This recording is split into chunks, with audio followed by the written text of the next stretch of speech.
Okay, why don't we get started? Welcome, everyone. I'm Doug Harbeck. I'm acting director of the MPC Journalism Institute. That's the nonprofit arm of the National Press Club. We do scholarship, professional development training, and advocacy for press freedom worldwide.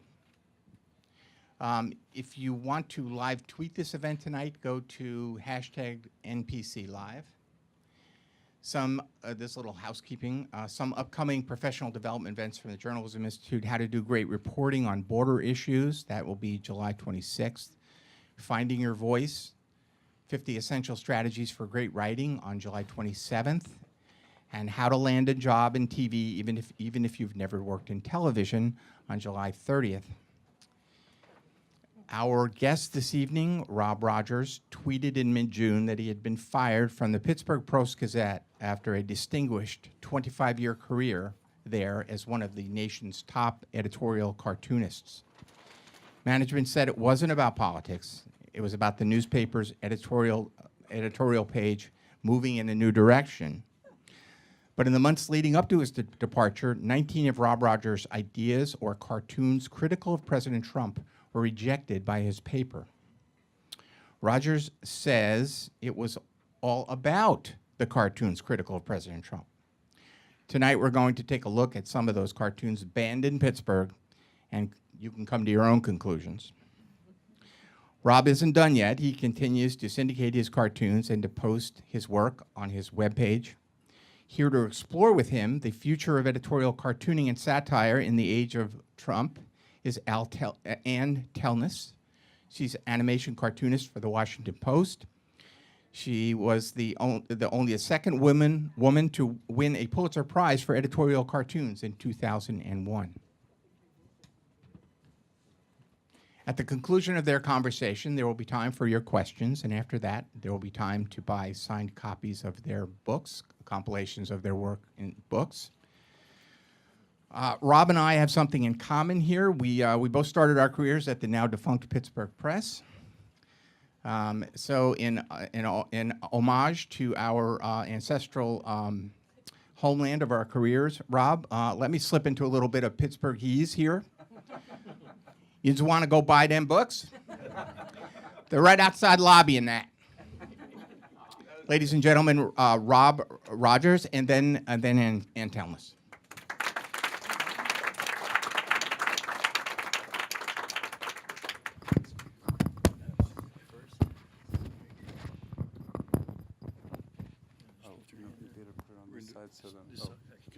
Because I'll be looking for the slides. Yeah, that's true. Okay. You're presenting first? Yeah, I'm going to do first, yeah. Thank you, everybody. Can you all see the screen okay? All right, great. So what we've been circulating through are some of the cartoons and sketches that were killed, and we'll return to those in my slideshow, but I want to go out, sort of exit that and play this one. Okay.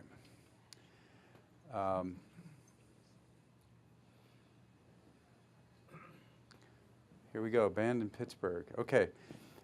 First of all, I want to thank the Press Club and for having us here tonight. This is great. Thank you to Doug and Crystal for organizing this, and thank you to Ann for agreeing to to grill me afterwards.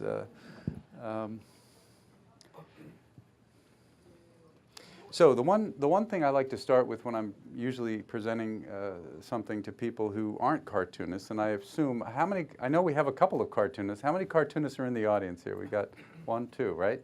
And 3. I'm sorry, forgot you, Ann. Oh, well, yeah. Okay, so for most of you, it might be interesting to figure out how cartoonists come up with their ideas. So people often ask me, well, what inspires you to come up with a cartoon? You know, how do you get motivated? Well, this is how I start out the day. Actually, that's not me. That's Michael Phelps. But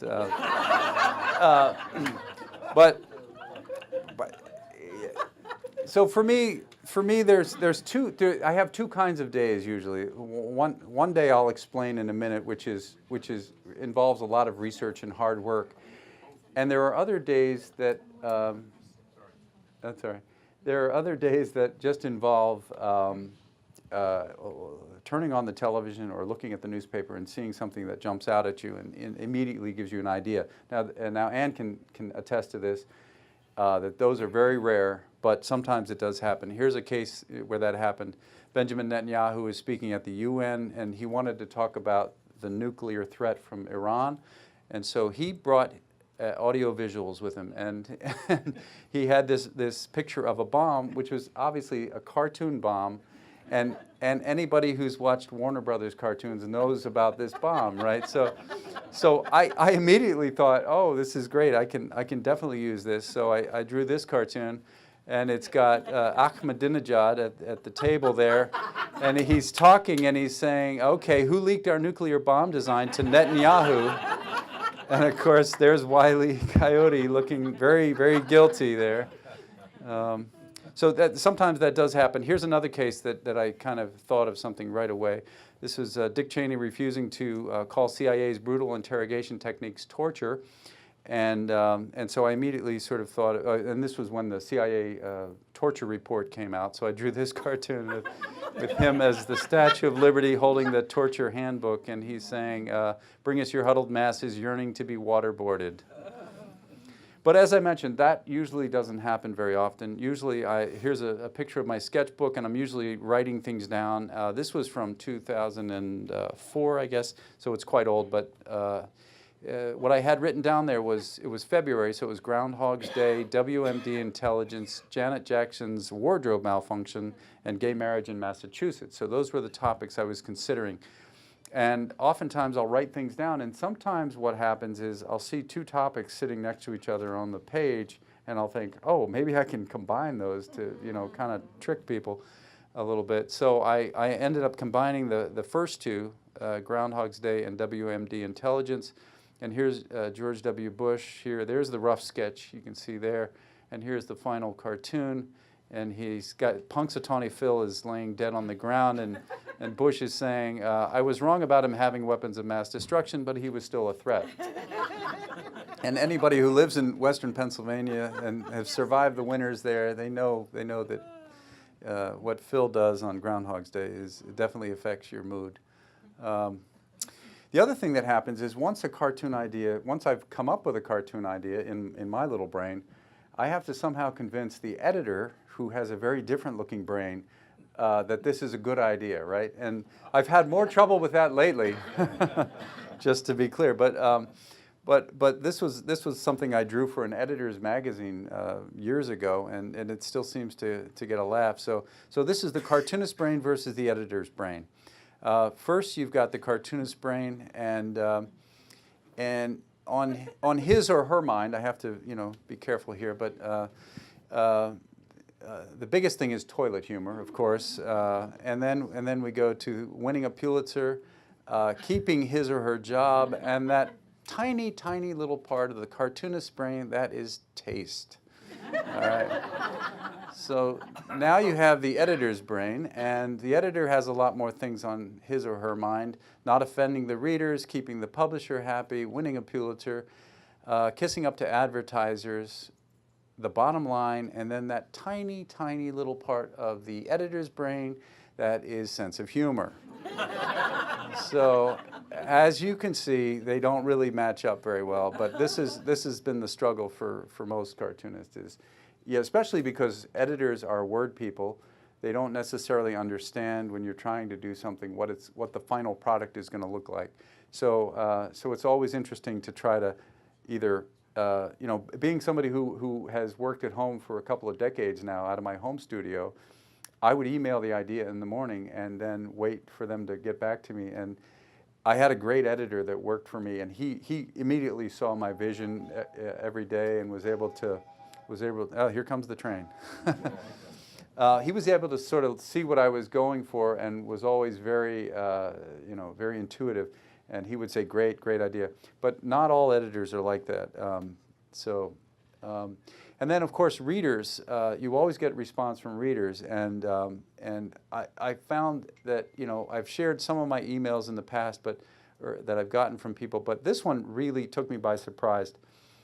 This is some writer who actually took the time to send a physical physical piece of mail, which you don't get very much anymore, but it says, Rob Rogers says, "I love queers," and it's been smeared in feces. They took my cartoon and they actually smeared it in feces. But you know you're having a good day when you see the piece of grass on there, so you know at least it's not human feces. Or if it is, that particular reader likes to take a dump in the yard. But the funny thing is, it's always curious to me which cartoons really enrage people. I mean, this one, this was a cartoon about same-sex marriage in states, and a lot of the states were against it, and so Obama came out in favor of it, and so we have these cavemen talking about, well, what is that scary, unnatural, upright beast, an evolved president. It doesn't seem like that controversial of a cartoon, but clearly somebody didn't like it. This next cartoon, this was a controversial one because this was probably the cartoon that got more emails and letters than any other cartoon I've ever drawn. And that's including some cartoons about the Catholic Church that have gotten quite a few letters. This one was on the 60th anniversary of Hiroshima. And of course, this was 2005, so we're talking post 9/11 when our whole worldview has changed. So I was examining sort of the idea of this and reflecting on it as an anniversary. And so I have the little kids saying, which terrorist group did that? And of course, there's a lot of military families in Pittsburgh, and we got hundreds of letters and phone calls. And I spent an entire weekend, calling people back and explaining to them what I was trying to say with the cartoon. I never apologized for it because I still think it's a thoughtful cartoon that should make you think about whether we would ever use nuclear bombs again. But it did sort of make me realize that cartoons can be very powerful and they can affect people. And even if you're trying to send a different kind of message, sometimes they can hit people a different way, depending on, it's a very personal thing to them. So I had people calling up saying, my father was not a terrorist, he flew in the war, and it was very, very moving to kind of talk to some of these people. But then I also got some letters about it. The palpable stupidity of Rogers likening Hiroshima to today's terrorism should be, but is not, an embarrassment to any thinking person. The editor should not be pleased with what passes as provocative thought on the editorial pages of their paper. If there is a more primitive mind than Mr. Rogers published in the leading paper of a sizable U.S. city, I'd be amazed. This was in 2005, but my publisher could have written this yesterday. But anyway, another topic, as I mentioned before, is the Catholic Church. So this was on the visit with Pope John Paul visiting with Castro, and or Castro visiting John Paul, and so he says to him, "You're an aging leader of a beleaguered belief system who tolerates no dissent. What do you want from me? Pointers?" So naturally, the hardcore Catholics were not happy with this cartoon. So we got quite a few emails and letters. This cartoon, it was interesting. It was right after one of one of the many scandals in the U.S., but I think it might have been the Cincinnati one at the time. This was 1993. And I ran this cartoon, and it was on the page, and it was about to run in the paper, and at the very last minute, the editor killed it because he thought it was going to be too sensitive. It was right around Christmas time, of course. And then I get a call the next day in my office, and this guy at one of my syndicated papers down in Florida calls me, and he says, "Wow, that was such a great cartoon. Our phones are ringing off the hook." He's like, "It's unbelievable here." He's like, "What was the response at your paper?" And I was like, "No calls." We killed it. And he said, and when I told him the editor killed it, he said, "Coward." Yeah, one of the nice things about my publisher was he would allow me to send it out for syndication even if they killed it. So that was always a policy that we used. Now this was one that never made it out of the rough sketch stage. This was when the Boston pedophile scandal was happening, and it was around the same time they were still searching for Osama bin Laden. So here's Osama, and he's coming into the Catholic Church saying, "I heard this was a good place for evildoers to hide." And I thought it was a pretty powerful cartoon, but they thought it went too far, so they did not want to run that one. This one, back in 2010, this is when Benedict was Pope, and he was talking about, he was preaching about Easter, doing the Easter Mass, but he was not mentioning this huge European pedophile scandal. So I drew this cartoon, and the bishop says, it's the annual hiding of the pedophile priests. And so originally, this is another one that made the page, and I sent it out for syndication, and then they killed it, and I was very disappointed because I thought it was a good cartoon. A week later, USA Today, which doesn't often run controversial cartoons, printed it in the top of their roundup, on the top of the page. So, one of the reasons they didn't run this is it was supposed to run Good Friday. So that's probably why. But it ran a week later on Friday in USA Today, so I was like, yes, you know. And now this one did not run. This next couple of cartoons are ones that were killed by my publisher, who happened to be out of the country at the time that Benedict decided, I'm done, I'm retiring. And so immediately I thought of the Pope, which, no Pope has ever retired. This was, monumental. So I thought of him, packing up his little box and, walking out of the office like you see in the movies when somebody loses their job or whatever. And so I tried to imagine what was in his little box, and he has a book, How to Hide a Pedophile, and then like a placard that says, the pill stops here, and his little coffee mug, the devil made you gay. And then he's saying, keeping the church in the dark ages is a job for a much younger man, which he did say that it was a job for a younger man. I just added the other part in there.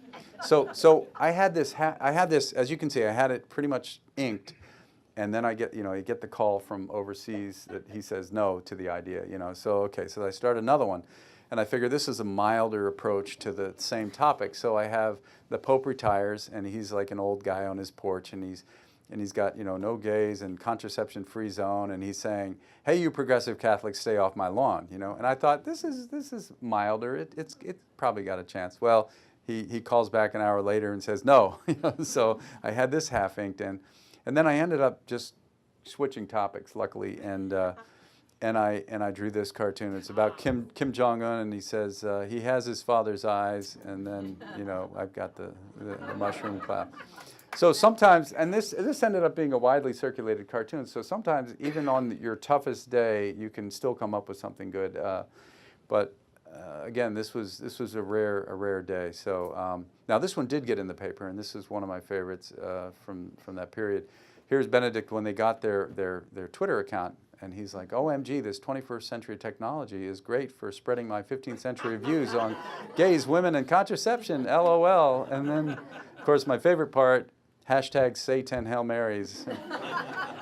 By the way, I grew up Catholic, so, I've done all these things. But this one, it was unusual because it was right after the Charlie Hebdo thing, and I decided to draw something that did include Muhammad, but was done in a way that I felt was, more sensitive to the issue. So here's Muhammad saying, why do they keep killing in my name? And here's Buddha saying, I never sanctioned ethnic cleansing in Burma. And Jesus says, try explaining the Crusades and the Inquisition.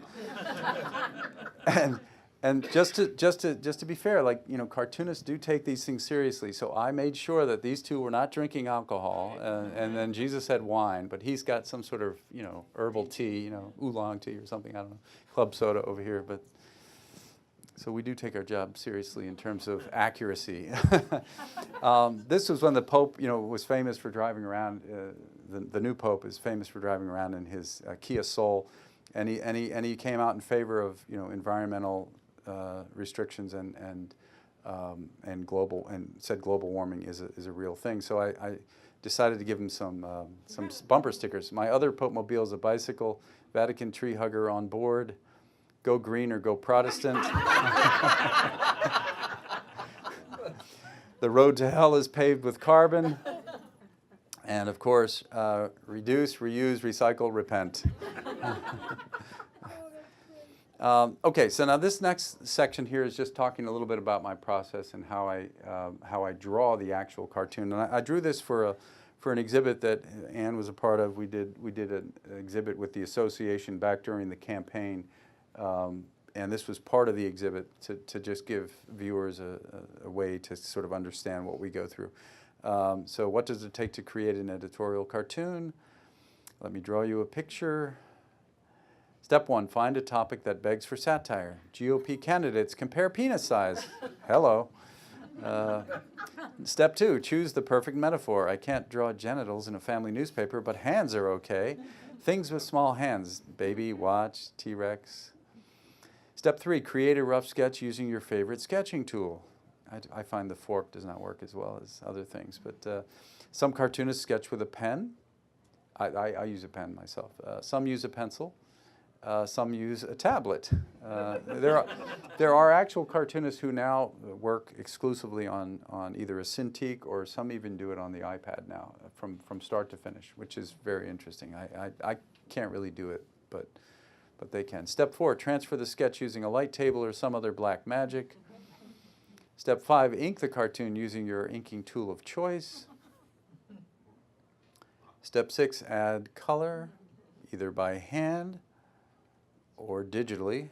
Why isn't this working? Yeah, I did have much of a learning curve when I got to the computers with the color, but now I do all my color on the computer. So I still ink my cartoons by hand, and there's always an inked original, but I do everything else on the computer now. Step 7, stand back and watch as readers react to your brilliance. I don't get it. Give it a sec. I still don't get it. Give it another sec. I don't have all day. And here's the sort of the stages. This is the actual rough sketch from my sketchbook. Then I flipped it when I drew it because I felt like he needed to be walking this way. And that's the final cartoon. I don't know if you can see it. It says, my small hands don't seem to be slowing me down at all. And he's crushed all these things labeled civility and tolerance and unity and conventional wisdom. And this was Trump, like, as he was going through the campaign. So here's I just threw in a couple of campaign cartoons to give you an idea of what we were doing at the time. And this is Ted Cruz. Most people just throw their hat in the ring, Senator Cruz.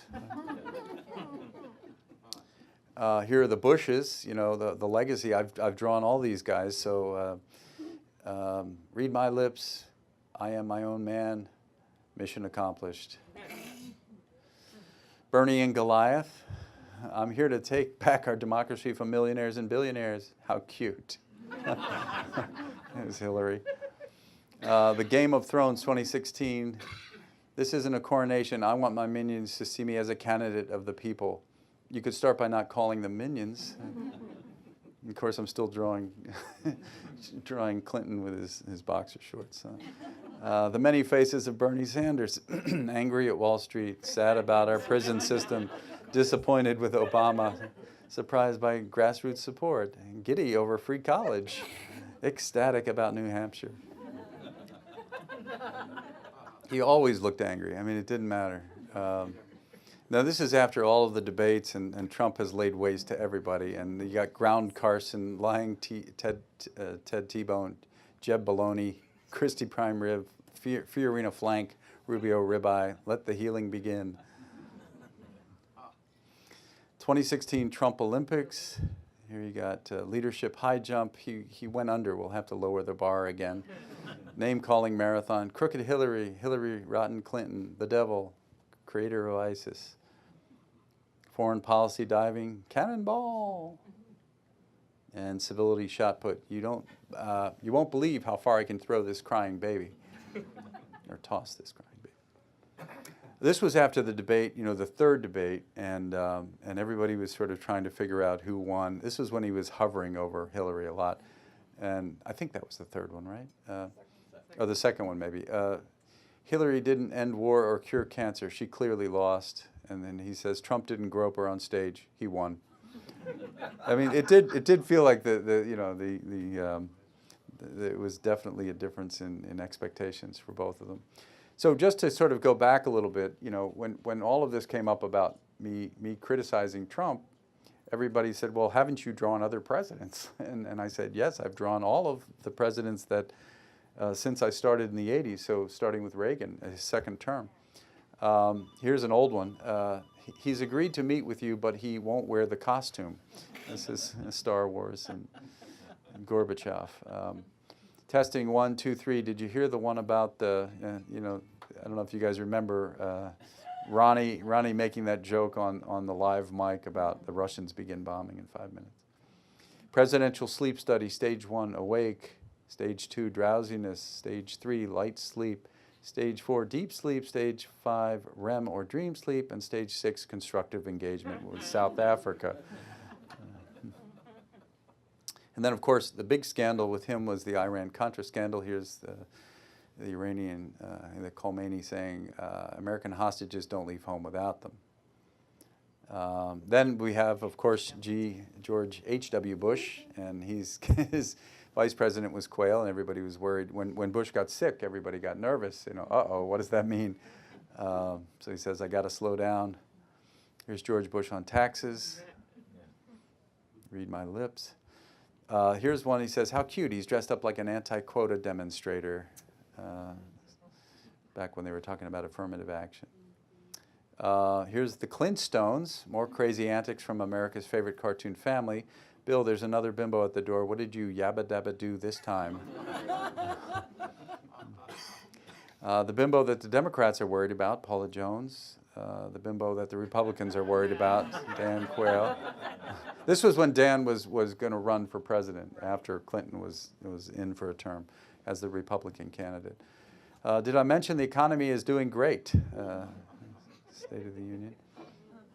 This was actually I think this cartoon and the next couple were part of my Pulitzer entry, which I was a finalist in 1999 with the cartoons I drew about Clinton. So when people say, oh, you're unfair to the Republicans, you've never drawn anything about Clinton, but I actually have. Frankly, I'm disgusted by all of you. Want to stay and watch? Absolutely. And as you can see, there's Ken Starr in the middle there. We got Monica and the media all in bed together with Clinton. Et tu Jennifer, et tu Paula, et tu Dolly, et tu Elizabeth, et tu Kathleen, et tu Monica. Beware the Ides of March. Is it possible to just impeach him from the waist down? This is what everybody was asking when he was getting impeached, because it was sort of like, you know, I like what he's doing for the country, but you know. So then we have W. Now, what was interesting about W, and this happens with almost every president or politician, the caricature tends to evolve. Now, sometimes some cartoonists are really good at caricature. I think I'm pretty good, but I think it sometimes takes me a while to get there. So with George W. Bush, I started out drawing him sort of more realistically like this. And then as the years went on, and I sort of added these bodies and made this little diagram here, but this is the evolution of the years. So as it went on, this is 99, and then here's November the same year, and then he starts to get a little goofier looking, May of 2000, then 2001, and then finally this is how I drew him for the remainder of his term. As his policies got more absurd, I drew his ears more absurd. So you no longer have to live under the iron-fisted regime of the evil Saddam. We're here to liberate you. This is me, you know, saying, hey, that war is all about the oil. Mistakes were made. Mistakes were made. Mission accomplished. This is, of course, we knew who the real president was, Dick Cheney, and here he is watching the Winter Olympics. Coming up next, Olympic snowboarding, and this is what he's thinking.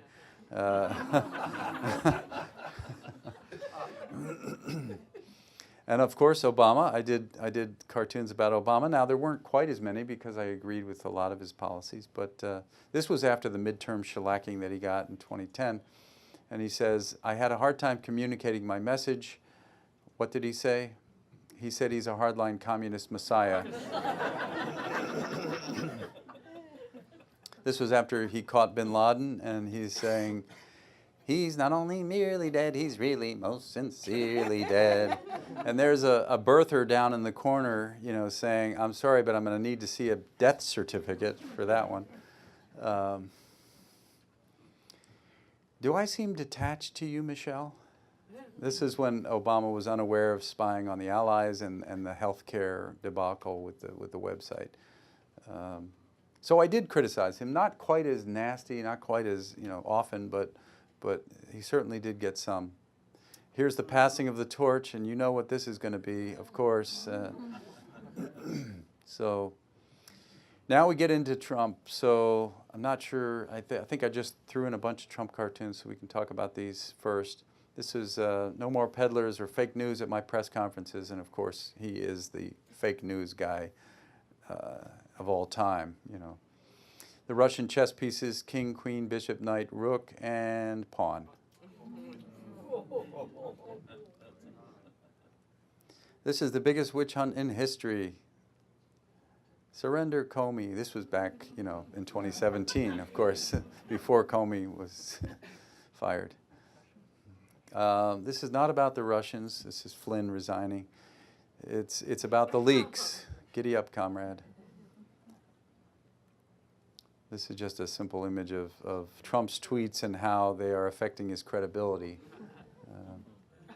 Oh, sorry. Did you want to look at that one? Okay.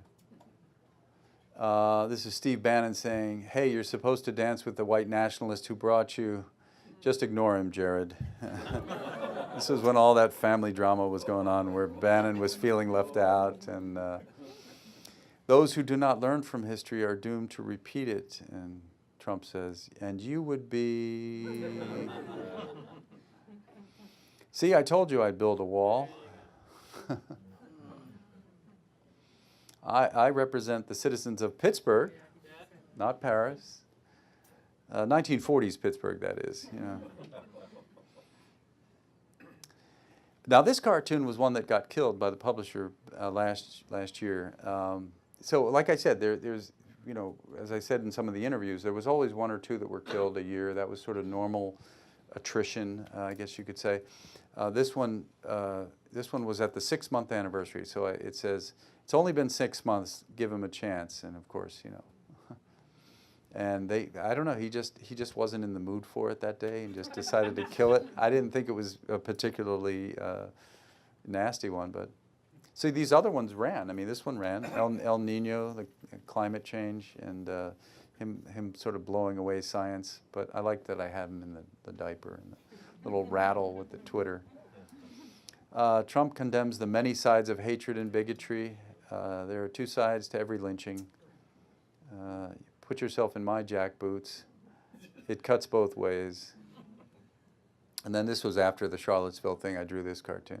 This one almost did not get in, and I don't know how I got it in. I really don't. I just said to him, this is the kind of cartoon that, you know, I really think is important to do, and somehow I convinced him to run it, but I'm sure he hated it. Here's the, you know, I can't believe this one is still standing. The GOP support for Trump, no matter what he says or does.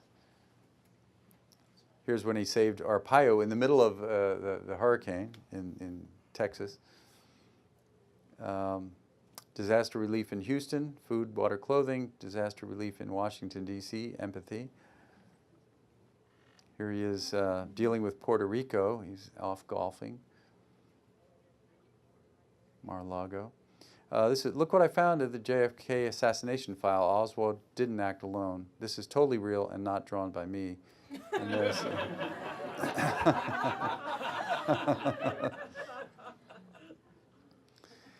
you're an unhinged, childish nuclear despot with insane hair. I know you are, but what am I?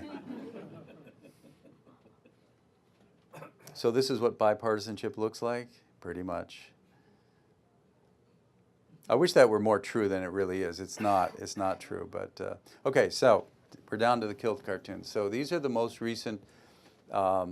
Now I've only included 18 because one of the ones that I was counting in the 19 was actually one that he passed on, but he didn't actually kill it. So when I got to the exhibit, I decided to just do 18. So these are the 18. He didn't like it, but it wasn't one that he officially killed per se. So it started out with this one. This was after the trade the trade war, steel tariffs. And the dates are on here so you can see this was March. This is right after Keith Burris started as my new editorial director. I love the smell of napalm in the morning. Sir, that's the White House burning. And this was when all these people were leaving the White House. Then I did one on Saccone. This was a local Western Pennsylvania district. And Saccone was running against Connor Lamb, and Saccone was the the Trump candidate, and he called himself that, and he also, this was also a race that was supposed to be a referendum on Trump, who won the district by 20 points in 2016. So so I basically said, you know, this was his saying, I was Trump before Trump, with all of these disclosures, you know, at the bottom, and they just didn't like all the things I was saying about the real Trump, so they killed it.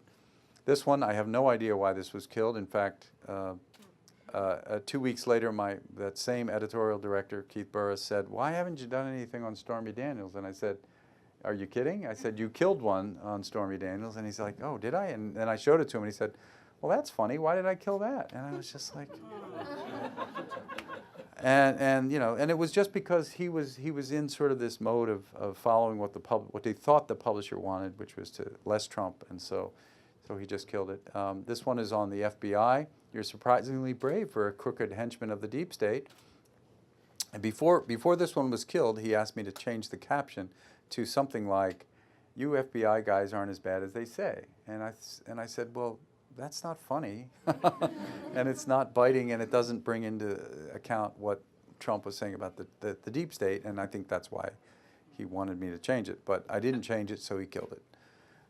Here's one that was about when Trump was attacking the Postal Service I'm sorry, Amazon, but he was really punishing the Postal Service. So he says, "Neither snow nor rain, nor heat nor gloom of night stay these couriers from the swift completion of their appointed rounds. Rabid dogs are another story." I think it was just because I had Trump as a rabid dog. I think he just said, no, you know, we're not going to use it. This one I understand why they didn't run it. It's Assad saying, "Hi, Scott, want me to show you a quick way to gas your people?" This was rough. I mean, this was Scott Pruitt deregulating, you know, pollution standards. But I liked it. The president's overall health is excellent, terrific stamina, great genes. I've never seen a more perfect human specimen. New White House doctor? No, Devin Nunes. Thank you. I like this one. I might still use it at some point. Who knows? All the king's fixtures and all the king's men are either fired, indicted, or on their way to the pen. Fake news. This was when Michael Cohen was first, or you know, his office was. I think this was during when his office was raided. This one was about the 1-year anniversary of Mueller's investigation, and Trump was tweeting about the second year of a crazy witch hunt, and then I added in what a world, you know, referring to the witch in The Wizard of Oz, and you know, so he insulted the cartoon. He said, you know, that's an old reference, you know, nobody will get that, and you know, it's a terrible cartoon, and so yeah, but it turned out to be one that people liked. So you know, it's all in how you see it. Congratulations, Gina. How soon can you start waterboarding the FBI? Yeah. Speaking of torture, and this was when, you know, he was just lying every day, and I just thought, boy, how long can we take this? You know, he didn't like this one either. And then we get to the 6 in a row. So this was the week from hell. This was bizarre. I had no idea that really any of these. Oh, there was one cartoon in this bunch that I kind of thought might get killed, but this first one I didn't think so. This was after the NFL decided that all the players would stand during the national anthem, and Trump was obviously involved in that whole news story. So this is new NFL penalties, illegal use of free speech, flagrant disrespect of the troops, and prompted unnecessary rough tweets from Trump. I think it was that last panel that got him. This one was the one I thought probably would be killed, but I drew these 2 in a row sort of as I was leaving town for a cartoonist convention. And so I drew them ahead of time, and I think that, you know, one thing that bothered them was they were already finished when they got them, so they didn't even have a chance to kill the idea. But that happens when I go on vacation, or if I go out of town, I need to work ahead, so they didn't really understand that. So this one really, I think, speaks for itself, why they killed it. But then I was back from the convention, and I drew this one about Starbucks and the NFL, comparing the two. Trump is not in this cartoon at all. It's not really even real. I mean, You could say the NFL story still has a little bit of Trump, in it, but I don't know why they killed this, really. And then the next day, the Roseanne story broke, and so the whole Roseanne sitcom, she got fired for the tweets, and so I had the husband saying, despite the racist tweets, the sitcom does give an honest look at divided America, and the woman says, it's not a sitcom, honey, and they're watching Trump, and I thought that sort of summed it up and made the right comparison to Trump, and they didn't like it, they killed it. So and after they had killed those other three, I was sort of like, oh man, so I thought, look, I'm going to get away from Trump. I'm just going to do the Ambien because that was the other story that was coming out. And I drew this cartoon. And originally, Keith Burris said, yes, that's fine. That's funny.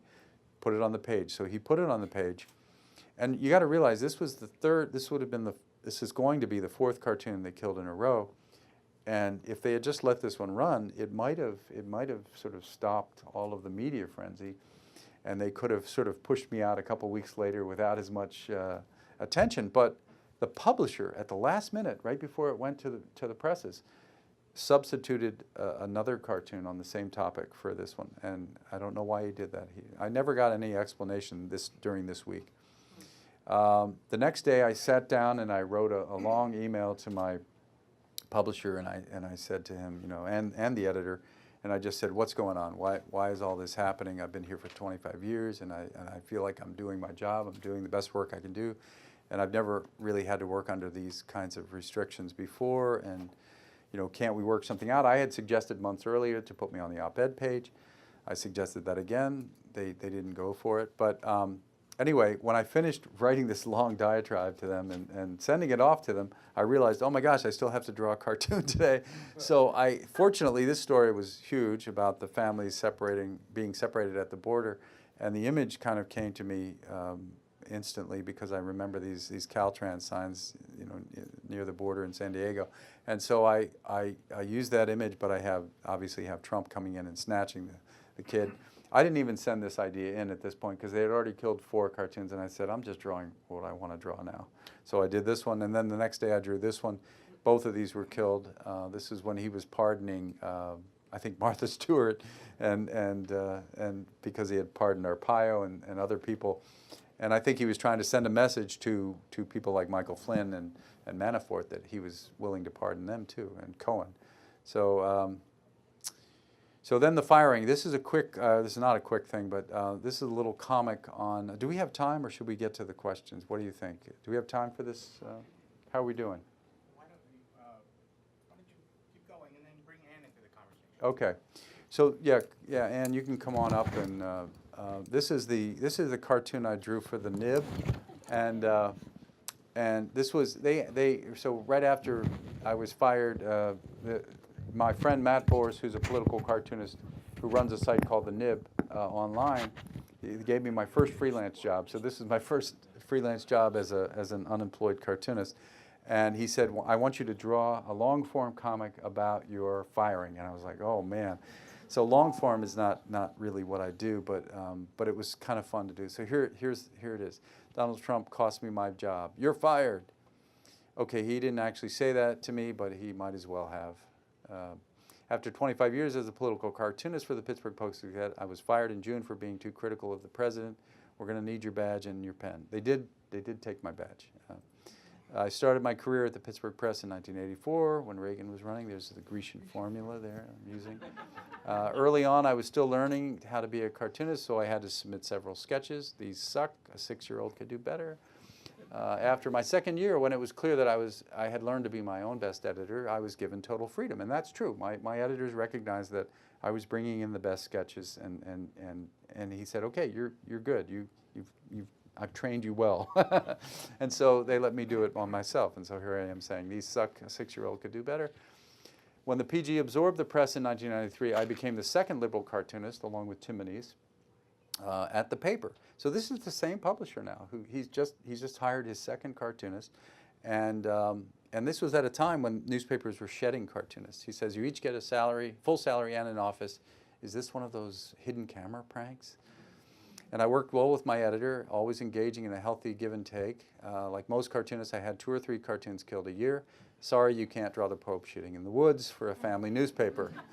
That was actually Tom Wazaleski, my editor, who I loved so well, who 2 years ago took a buyout because he refused to endorse Trump or to pave the way for an endorsement. And so he took a buyout that was offered. The PG has always been a left-leaning paper. The publisher, John Robinson Block, mostly kept to his politics to himself. Liberal rag. In 2015, that began to change. Suddenly, JR was enamored with candidate Trump and started hinting about a possible endorsement.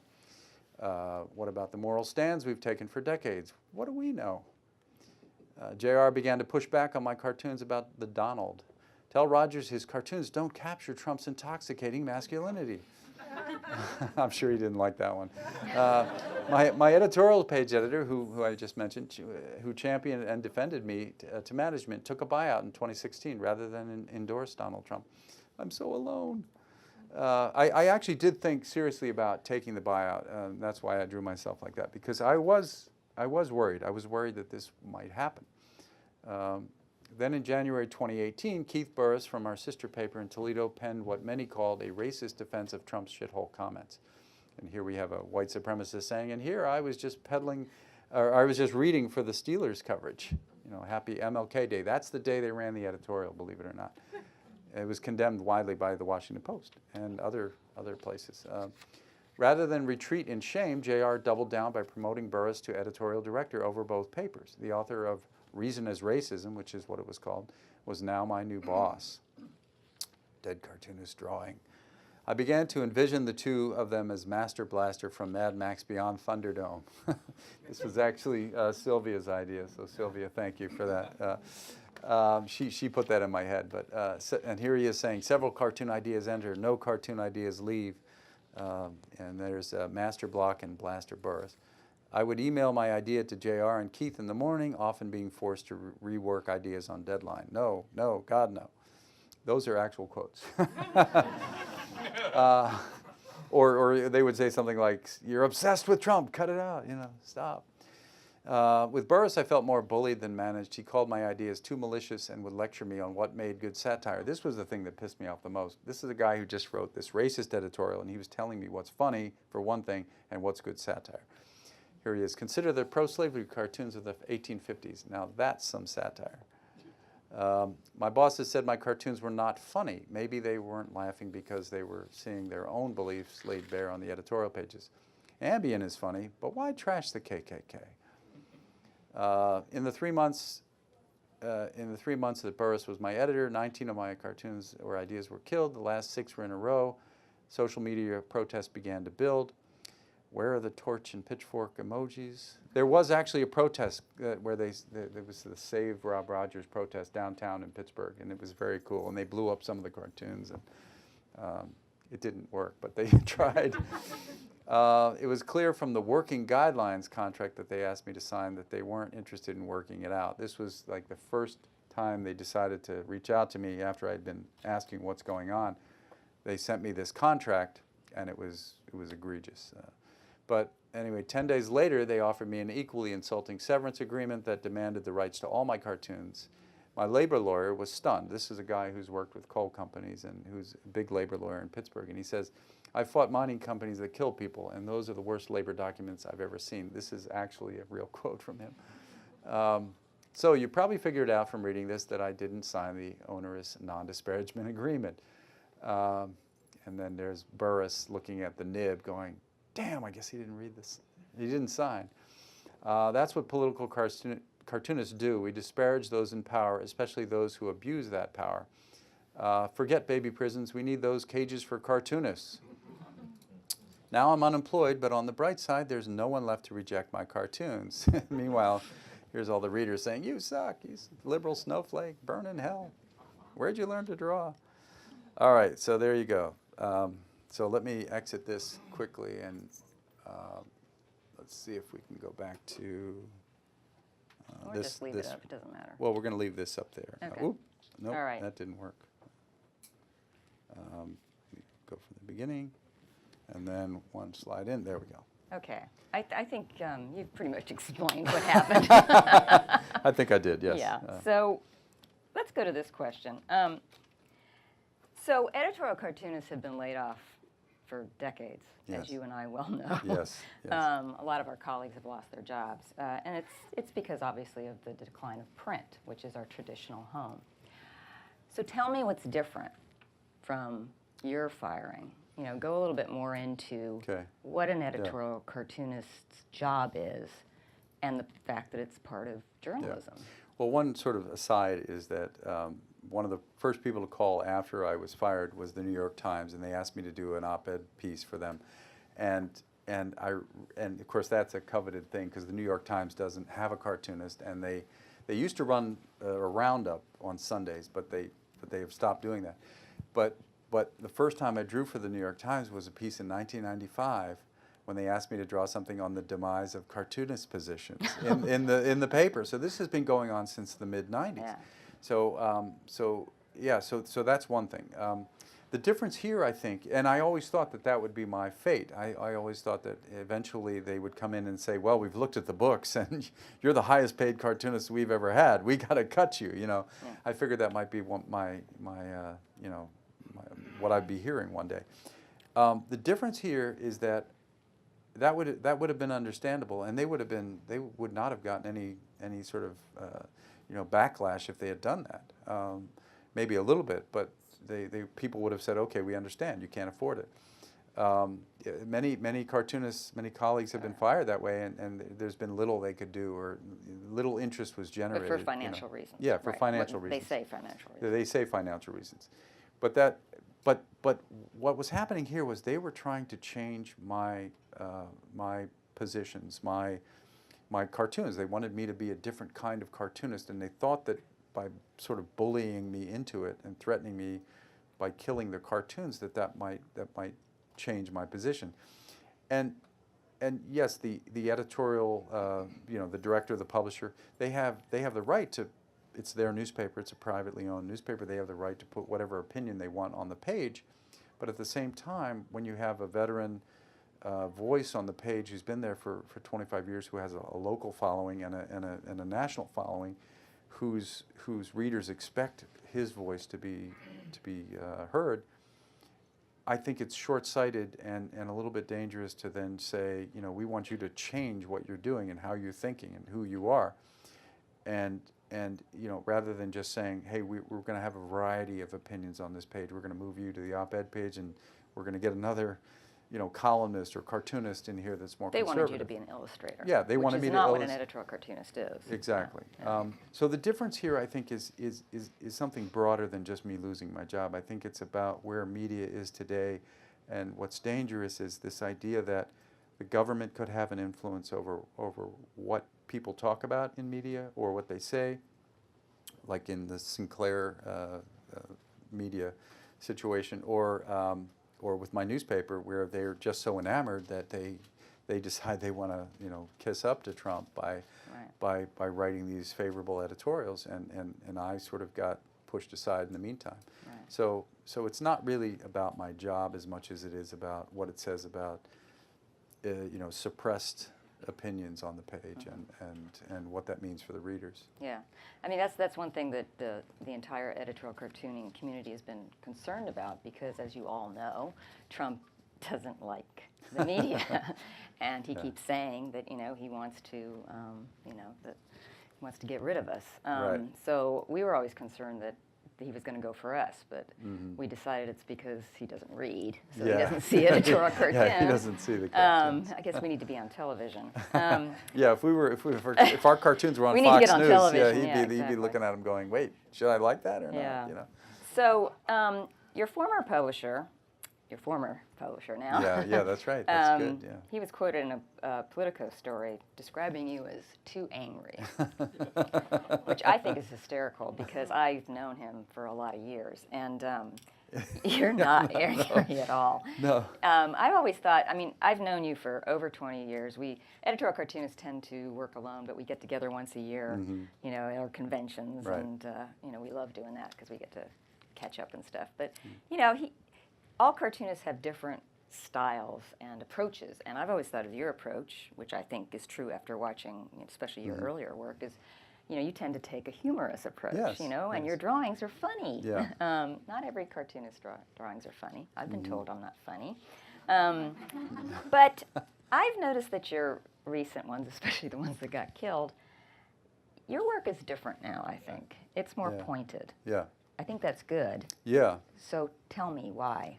Well, I think when I started out, I remember in college, I was struggling to sort of find my voice and figure out like what I believed, and I realized, I thought I might draw for Mad Magazine or do a comic strip or something sort of like that, and after doing some cartoons in college, I realized, oh my gosh, in order to do this job well, you really do have to have an opinion. You have to figure out how you feel about these things. And so some of my earlier work was humor-based, and sort of I was going for the gag, sort of the pop culture cartoons that didn't really, weren't as hard-hitting.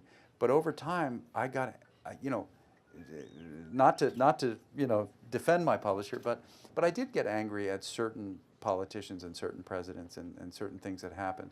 With Reagan, there were certainly things to get angry at, but I really started to become more of a poignant cartoonist during George H.W.'s time, and then even further with George W. Bush. I think that's when the cartooning really started to shift, and I started to get away from the gags just for gag's sake, and say, well, if I'm not saying something that I believe is important here, then I'm not really doing my job. So the American cartoonists have never really had to worry about, obviously, getting jailed or threatened for their Right. cartoons from government officials. We have a lot of colleagues overseas that, are imprisoned, are Yeah. attacked, are killed, frankly, for doing cartoons. Yeah. Now, obviously, you're not at that point, No. hopefully, but you're kind of at the level underneath. How do you feel? I mean, what has this done? Well, I mean, you're remember- getting great support, but Yes. still, it's got to be unnerving. It is a bit unnerving, because I remember, not that, a few years ago when we were both dealing with the Charlie Hebdo thing, and you were on a couple of panels about it, and I was on a couple of panels, and we had an exhibit in Pittsburgh, and people, and everybody in the cartooning community felt that very strongly. They felt the impact of those cartoonists, being killed for doing what we do, Right. and that was scary. But most of us took comfort in the idea that we live in a country that believes in free speech, and We have where the First Amendment Yeah, we as have the people, First Amendment, yeah. and the government doesn't get involved in that stuff, in terms of like shutting it down. But we now have a president that calls us the enemy of the people, and now he's having an influence on certain news outlets, including, I think, mine. And that becomes frightening, because then you're only one step away from what's next, which is being jailed or persecuted for what you're doing in a way that's a lot stronger than just you losing your job. Right, and people in this room obviously feel the same, because he's directing it toward all of us. Right. Okay. Let's talk about the future. Okay. Because obviously we know that print is dying or dead. Print is dead. So No, editorial it's not dead. cartoonists, no, that's not dead, but Yeah. editorial cartoonists have had to deal with this. We've lost jobs; they're not being replaced. Yeah. So obviously we're online. So I mean, are you hopeful? I'm excited about, as a print journalist, I was never that excited about the internet, because we hadn't found a way to monetize it, or, newspapers had kind of started giving it away in the beginning, which was a mistake, I guess, now Right. that we look back at it. But now that I have no other choice but the internet, I'm kind of excited about the possibilities, because I do think that there are many more opportunities. Now, I do think that what's suffering right now is how to monetize it, and how to get how to find the same security that you had at a staff job, where you had maybe a pension, 401k or something, and health care and a salary. It's not going to happen. I know that's not going to happen. But there is a way to carve out some existence where you get some of that. So I'm kind of excited about the challenge, and it's also something where I can, if I'm doing 3 cartoons a week for the syndicate, I can spend those other 2 days doing something else that I want to try, and so that's kind of exciting. As far as the future, I do think that there are new internet things popping up all the time and new outlets for it. Animation is a big thing. I've done a little bit, but I'd like to take your class and, and maybe do more of that. And that can only happen on the internet. Or television. So I do think it's exciting to kind of think about all the possibilities and still have my hand in the old form of cartooning as well. Why don't we open it up to questions? Let me ask a question. Since we're in Washington and this is the home of Her Block, Right. which has informed your work Absolutely. and still informs yours, how does Her Block, how does he still influence what you both do, and how will he continue to influence going forward? You want me to start? Sure. So, Her Block has always been. So I've had sort of three main heroes aside from Anne, of course. But when I first started out, Jeff McNelly became a big hero of mine just because of his drawing style. I wasn't as interested in his politics necessarily, but he did find a way to make his points very funny, and then Pat Oliphant, who sort of brought humor to U.S. cartooning, when editorial cartooning at the time was sort of more staid with a lot of labels and sort of old-fashioned.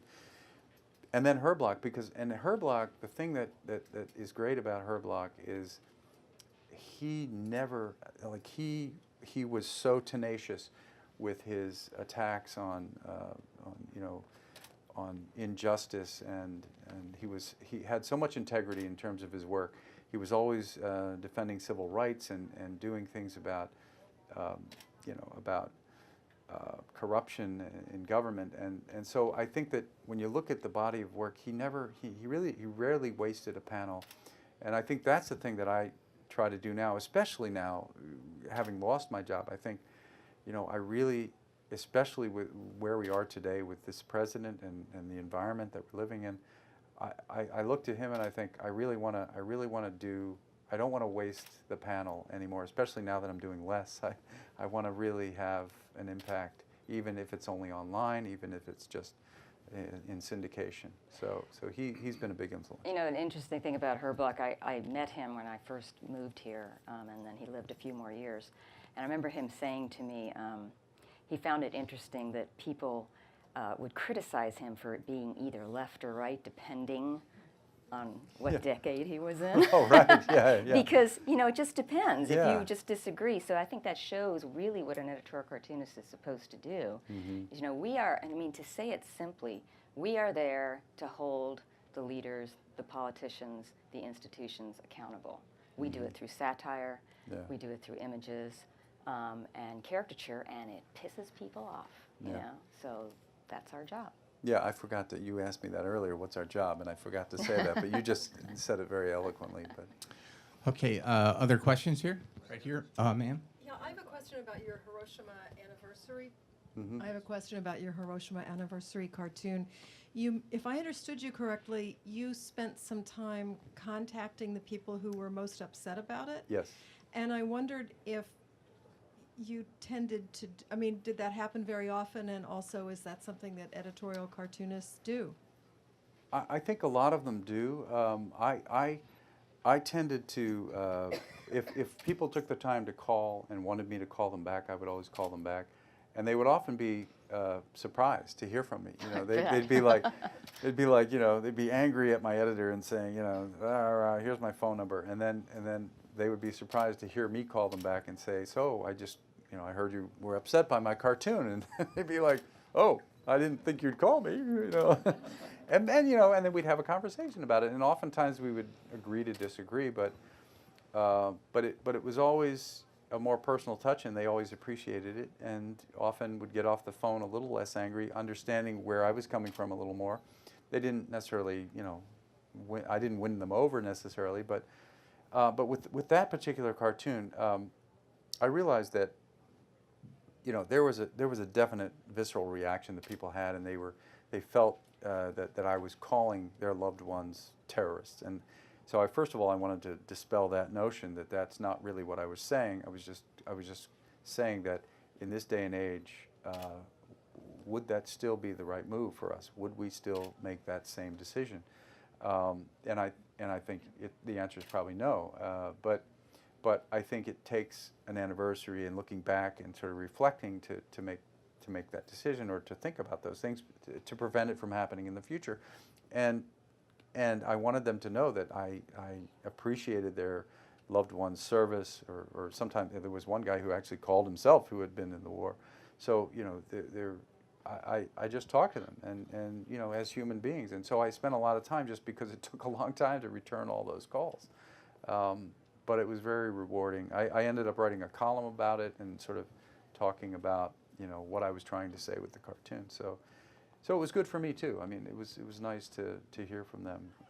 But I don't know. I mean, do you get a lot of? I mean, if I get angry hate mail where people tell me to, you know, go such and such, I don't usually call them back. But if it's somebody who, you know, who takes the time to call my editor and sounds like a reasonable person, I will try to, you know, return the call. Online, it's a little more difficult, because if you get into a back and forth online with somebody, God, it eats up you your might whole as well day. just you might as well just give Yeah. up on that day, because it's going to be gone.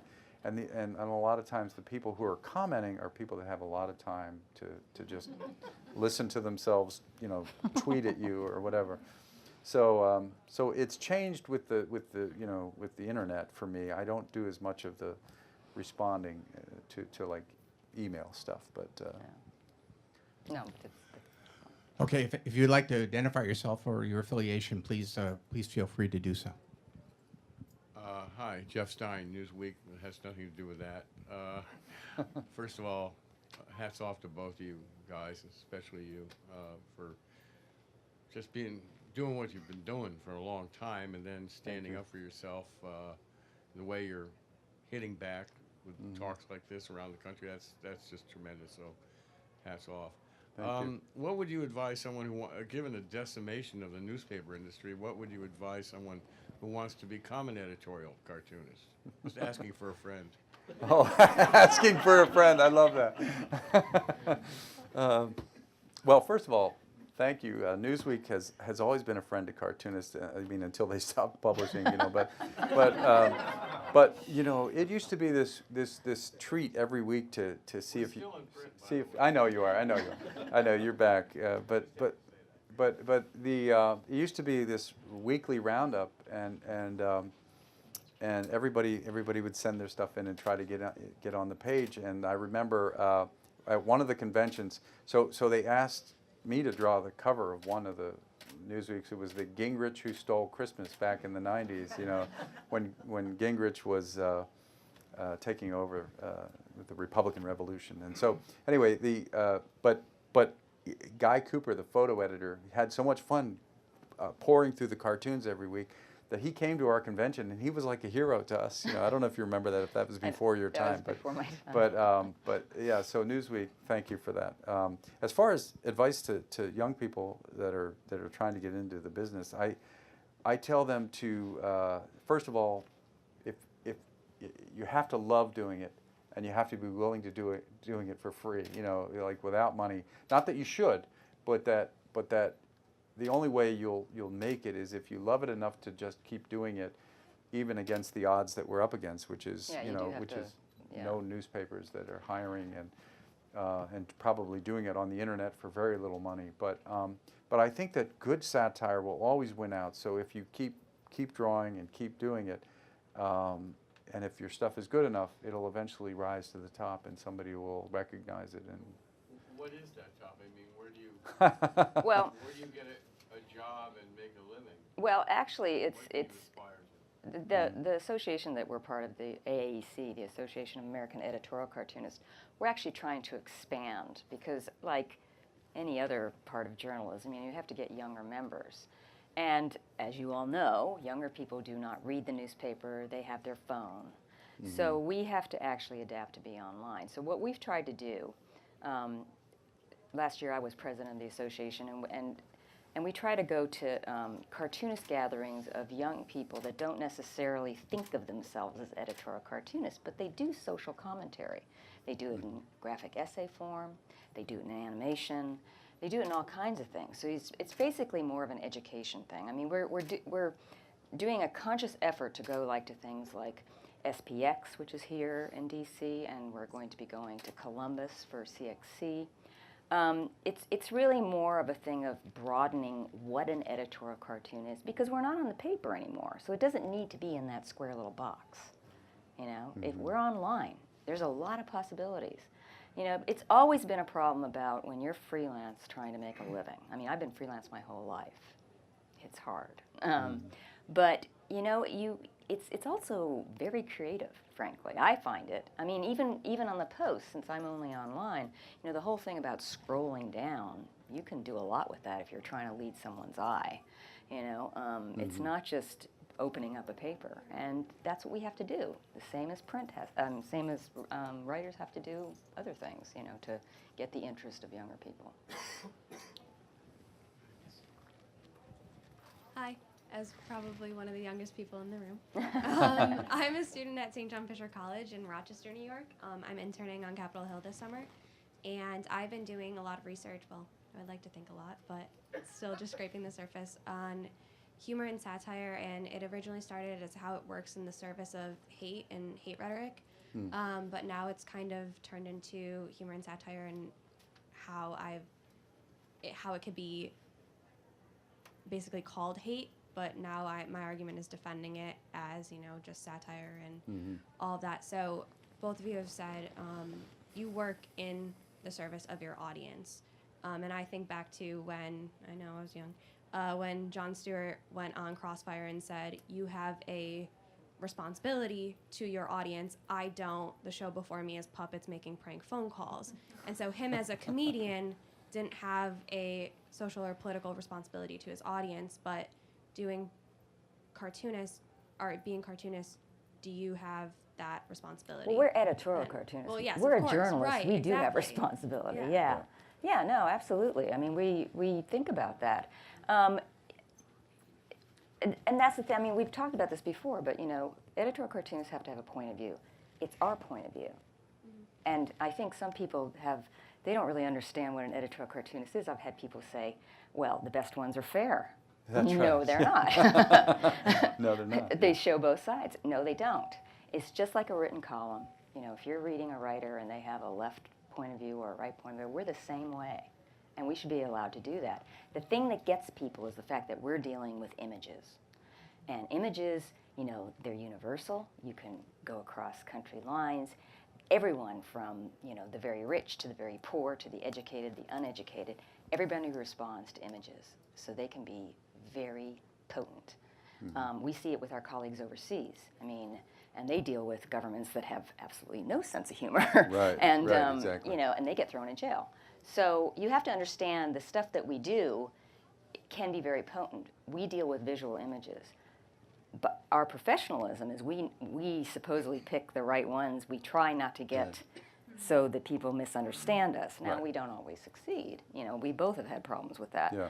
But, you know, that's what we do. But that's the thing that you have to understand is that we're talking in visual metaphors. And the difficult part is when you have an editor that doesn't understand that. Yes. You know, editors should actually, if they're going to have an editorial cartoonist, they should actually know how it works. Because that's the way to defend it when Right. it gets attacked. Exactly. Yeah. Exactly. As to your question about audience, you know, responsibility to the audience, I think that Anne's right. We have a responsibility to our own integrity in the sense that we come up with our own ideas, and that does reflect who our audience is in general, because those are the people following us, and those are the people that have followed us. So in a sense, by being true to ourselves, we are being true to our audience. But it's not like I wake up and I think, oh, I can't draw that cartoon because some of my fans will not like it. You know, I never go there. I don't really think about that. I think about what is true to me and what do I believe and what is important to say. You know, what is the right thing here, and that's usually guiding me. And I think you could say the same. Yeah. Mm-hmm. Thank you. Michael Kavanaugh, Washington Post. Those of us who remember cartooning in the 90s remember a different news cycle. All journalists who are around do. But you remember whether you're doing 3 to 6 cartoons a week, it felt like a day-to-day. And then even you're competing even against Colbert and Daily Show. Mm-hmm. And it gets quicker and quicker and quicker. The hamster wheel moves faster. So now we're at a point where a positive is tweeted at 3 a.m. and then becomes a negative at 9 a.m. and then a double positive and then a double negative at 2 p.m. And literally the cycle, we know you can spend 3 hours drawing a cartoon and now you can look up and the thing you based it on is the Gone. chaos is gone. And That happened to me yesterday. Yes. Uh, So yeah. how on this hamster wheel of twittering chaos, how even if you're producing the same number of cartoons a week, how do you deal with just this faster information influx? Well, the interesting thing is, with me, I was on a newspaper staff, so I couldn't. We sort of had a rule that I couldn't publish the cartoon online first before anybody else saw it in the paper. Like, I mean, I could at midnight. Like that was sort of because the presses had already started running, and at midnight I could post it on the website, and then I could put it on my website and do other things with it. But I noticed some cartoonists were publishing their cartoons online the day before, and that's what you do, yeah, the day before it's in the paper. And I was like, man, I kind of wish I could do that because, now their stuff gets out there and gets, distributed widely on the internet. And then mine comes out the next day and it's sort of like thud. It's like, it's too late. We've already finished talking about that topic. Well, you don't have to worry about that now. Yeah, but now I don't have to worry about it. Yeah, so it's been somewhat freeing in that same sense that now I can just sort of like throw it out there. But the thing that happened to me was I was working on the Trump cartoon. I did Benedict Donald, and the traitor, and he's saying this thing about Russia. He's saying I don't understand why they would do it. Why it would be Russia. And then I'm like halfway done with the cartoon, and then suddenly he's tweeting now that that's not what he meant to say. And it's like. But it's an interesting question because that's the thing about not just the different cycle. The fact that we're dealing with Trump, that he has to create news not just every day but every hour, and he's purposely doing it. Mm-hmm. The thing that we have to do, and I remember thinking to myself that I was consciously going to do this, is I try to pick, I don't try to do everything because that would be crazy. Yeah. I'd be doing something every hour. But I try to pick things that I think are important issues, like that whole covfefe thing. Yeah. I did not do a cartoon about that because I thought, why? It's stupid. I'm just trying to pick things. And I try to also move the spotlight over to his administrators like Pruitt and all those guys. I mean, we did a lot of cartoons about that in the beginning. So I think you have to be very careful. That's where the whole thing comes in about being an editorial cartoonist is, you are trying to pick important subjects that need to be commented on. With this administration, you could pick stupidity every minute of the day practically, because they're trying to create chaos. So that's what we have to do, and it is different. But being online, yes, you're right. You can just throw it on. I love it. I just, I don't post it. I upload it. An editor looks at it, and my stuff can be up within minutes, which is great. I think it's great. I think one thing that has changed with Trump is that there is this sense of trying to predict a little bit what he's going to do and trying not to put yourself in a box as a cartoonist by drawing something that's so specific about him that if it does change overnight or in minutes, that you'll be stuck. So sometimes I will leave certain details out specifically, knowing that people will get the idea anyway, but try not to make it too specific. I mean, you have to put some details in there so they know what you're talking about, but maybe leave some of that out so that even if he changes his mind on something, it still holds up. And that's sort of been a new struggle with this president. Yeah, it's definitely new. Hi there, I'm Sean Lally. I'm originally from Pittsburgh, Pennsylvania. Hey, Sean, how are you? It's been a long still time. playing the guitar? Yeah, Exactly. yeah, Ed Masley, your old colleague. And that's I. right. So it's good to see you, Rob. Good to see you. Here's a question for you. It's a loaded question. You could probably ask this about any artist or anything. Are there funny right-wing journalists? Are there funny right-wing cartoonists? I think there are occasionally funny right-wing cartoonists, and I think, in other words, I think it's, I don't envy their position, because what we do is we are, drawing, as Ann said, to criticize the people in power, and sometimes, if you're conservative, you're actually agreeing with the people in power, so you're trying to draw something that agrees with them. So it seems more difficult to me. They just draw Hillary cartoons. Yeah, well then they just attack Hillary, and that really isn't funny. So I don't know. But there are good ones. There are I mean, good, yeah, there there's are like definitely Mike good ones. Lester is an incredible artist. Yeah. I don't agree with anything he has to say, but he's Yeah. a very good cartoonist. Yeah. But they're generally, they don't tend to be conservative. We tend to be more Yeah, liberal. there's about, I would say probably 85% or Yeah, even more. something like that. Maybe 90% of us are Yeah. moderate to liberal, just because I think that's, those are the, sort of afflicting the comfortable is sort of what we do. And if you happen to think that, hey, the comfortable are doing fine, then, Yeah, you then kind then of- what do you have to draw about? It's not really anything. So, Yeah. so I think that if you get into this business to do this kind of cartooning, then you're generally going to be more on that side of the fence. But Right. but that's, yeah, there are some. You can find them that are funny. No, I know. Nick Kosar, Cartoonist Rights Network. It's working. Many cartoonists overseas who have problems with their publishers after being fired have to be scared for their lives, and there's no safety net or anything. And they either have to cross the border, or they're arrested, or they're out of a job, or we don't have Uber in many countries, but Right. yeah, have to go to that route.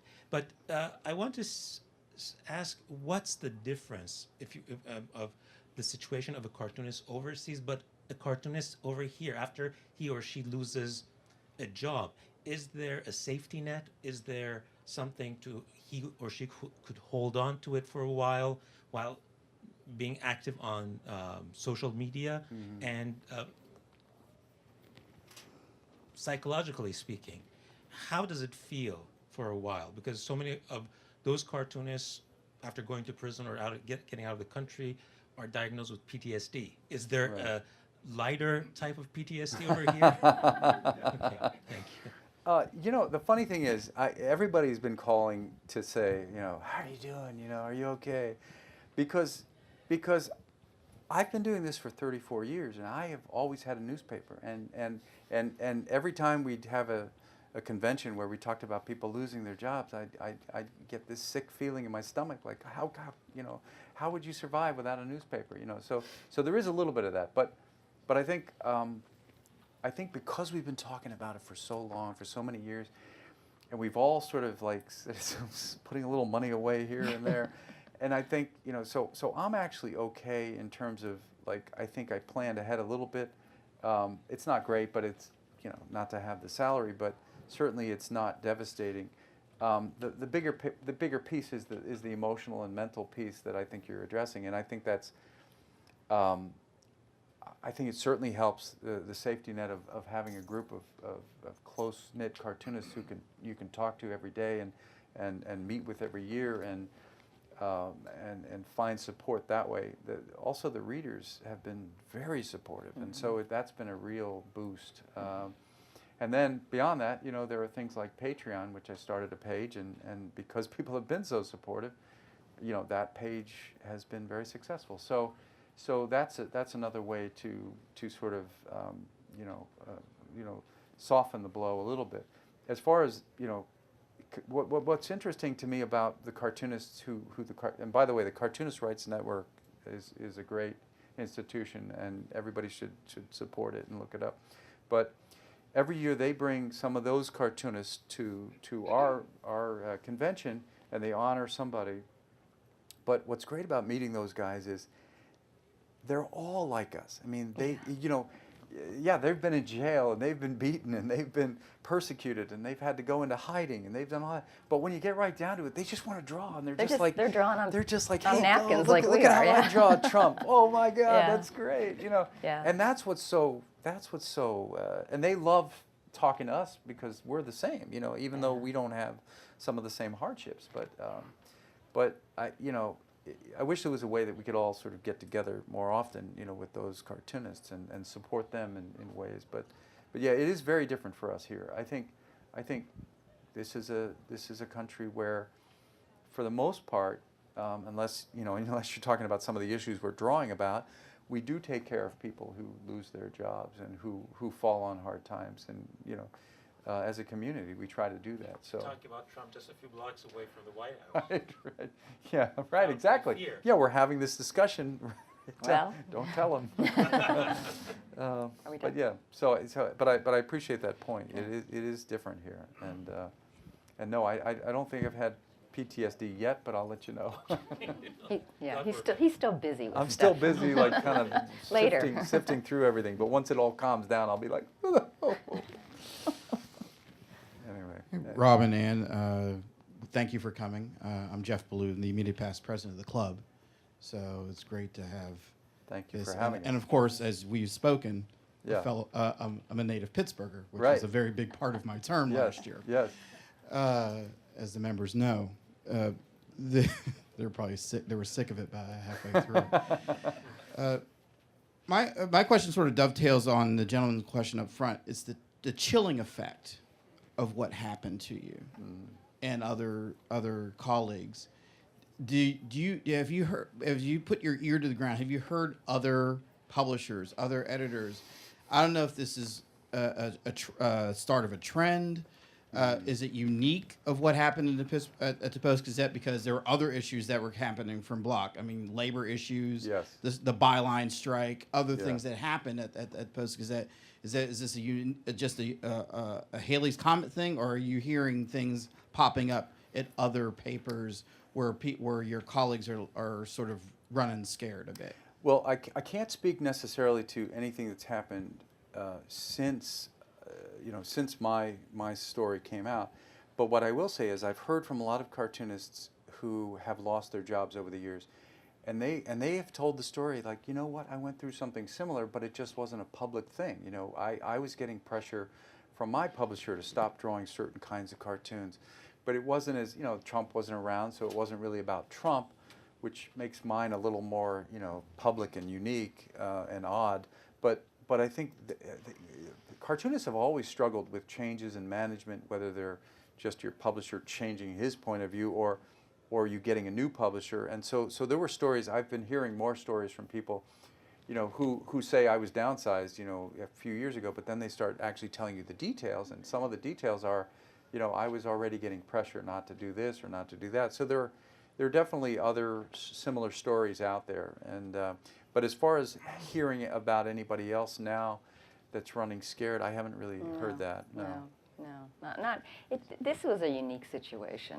I talked to Rob actually at the end of May before you were fired, that you were having trouble, and I remember. Well, we were at that convention together when Yes, we they were. killed the first two cartoons. I know, and I we remember were- talking to him, and I thought, oh, this doesn't sound good. It doesn't sound good, yeah. But this is unique, to have a string of them. As Rob was saying, if he had just not killed one of them, I don't think it would have been as apparent what he was doing. And plus the fact, like you said, what he had done otherwise, and the editorial, about the shithole countries, that's just, Well, and that's what the and then byline that photograph strike was of him about. on Twitter with his arm Oh around yeah, with he the had his Trump. picture on Facebook Yeah. with Trump on the plane, and Yeah. and the byline strike at the paper was in reaction to that racist editorial. So there were other things in the mix, and one, many people thought, oh, after that editorial ran, should I quit? This is, should I take a stand? Should I leave the paper? And everybody sort of struggled with that same idea, and a couple people did leave. And Chris Potter, who's a political reporter who I spent some time with at the conventions, covering the political conventions, he took another job because he said, I can't work here. But he didn't have anything really to do with the editorial page. So but it does affect everybody at the paper when these things happen. And Just one follow-up to your point on how you gather your colleagues. We have a society here at the National Press Club called the Order of the Owl, or we call the Owls. They're members that have been 25 years and more. And then the one we really want to single out, we induct into the Order of the Owl, the most distinguished colleague on any given year. This past year, it was a cartoonist. Oh, It wow. was Tom Tolles. Yeah. Who was in the Gridiron and a member of the club and whatnot. So perhaps there is a mechanism, and this is definitely a place, where you can come together on a more regular basis. We have the Herb Block Foundation display upstairs in the members' restaurant and bar. Yeah. So something to think about. Yeah, the bar is definitely Yeah, a I was place just going where to say the bar. Just where we say That's how the we bar, were yeah. founded Yeah. anyway, at a bar. No, but I appreciate that, and these organizations are incredibly important in terms of especially now fighting against all of this negative attacks on the media. I mean, we need to band together as journalists and say enough, you know, and we do deserve respect. Yeah, You know, so. absolutely. All right, we got time for one more question. Anybody have a last question? Okay, well, again, sure. Can I just thank you? I know that I follow both of you on Twitter, and I'm always amazed. I'm Marilyn Mendel. I'm always amazed at how do you stop your day and respond to us, because you're very good at responding. Oh. And so thank you. I just wanted to say Oh, that. it's great. I mean, it's really encouraging for us to see Twitter followers. I mean, I laugh out loud sometimes at some of the stuff I read in response. I mean, I love it. And that's the thing about social media. I mean, it has hurt us. Yeah, I know this very yeah, well. yeah. But it's also been great, because it's a great way to reach out. And I have to say, ever since, this last administration, I have seen more people come out and get excited. Not excited, they're upset, but they want to be involved. They want to state something. They'll give you ideas for cartoons. Oh my God. All the time. Never gotten so many ideas for cartoons. And it's great encouragement, frankly. It's wonderful. I can't tell you how many emails I've gotten that and I've gotten hundreds of emails since I lost my job, and everybody's like, "I'm so sorry to hear about what's going on with you at the paper. That's terrible. It's awful. I have an idea for a cartoon." I mean hundreds of these things, and I just have to politely say thank you, But I need to be better on Twitter. I'm not sure exactly. I haven't figured out how to respond to somebody's direct tweet. I don't really understand that, so you can show me later. Okay. But thank you for following. I do think that one thing that has been interesting for me is how important social media is, especially now that I don't have a newspaper. And this story, I've been amazed and humbled by the response. And I think that, and I have seen many of my colleagues lose their jobs, and you could hear crickets. I mean, and so for me, this is just very rewarding, and I feel like, especially with the social media, my Twitter following just exploded, and so I'm very thankful for that, because it's my new audience. It's my subscription. It's like I don't have readers of the Post-Gazette anymore, but I have Twitter followers. So it's been great. So thank you. So many good questions. I want to remind everybody before we wrap up here that there are books out there available for both of you to sign, right? Yes, You'll yes, sign them and in we'd the be happy lobby? to answer more questions out there if Ann is willing. No, you All right. can answer them. I got one more questioner. Here we go. Thank you, Glenn Marcus, National Press Club. I want to say it's an honor to be on the Press Freedom Committee here, and the Society to Protect Journalists, and the Society of Professionals and the CPJ Committee are honored to be helping you guys. It's great. And everybody should go to the exhibition at the Corcoran. It's fantastic, Yes, right. Thank you for and it yeah. runs through October 14th, and it's It is. wonderful. Your book is out there. There goes another $45, but It's only 40. Mine's cheaper. Yeah, hers is. and I already have yours, Ann. So Okay. at least It makes a great gift. Yeah. He's There you still go. in office. You can There get you a go. dozen There of you them. go. The question is I don't think the Corcoran. I talked to Sanjay. They're probably not going to do an exhibition catalog. So someday, perhaps you guys with your leadership, you might put out a book that will talk about censored cartoons, and there may have been one, but there now might be a good time. Yeah, there actually was a book years ago called Killed. Killed, yeah. And the author collected a bunch of cartoons that had been killed over the years. But and then there's a chapter in my book where I talk about some of these killed cartoons. But that book was done, Ancient. 9 years Ancient ago. history. Yeah, it's so now I am working on a new book that will address some of these issues in it. But that's just me. I don't know. I don't know if we're planning on anything as an organization. But yeah, that's a good point, and I think it would be nice to do.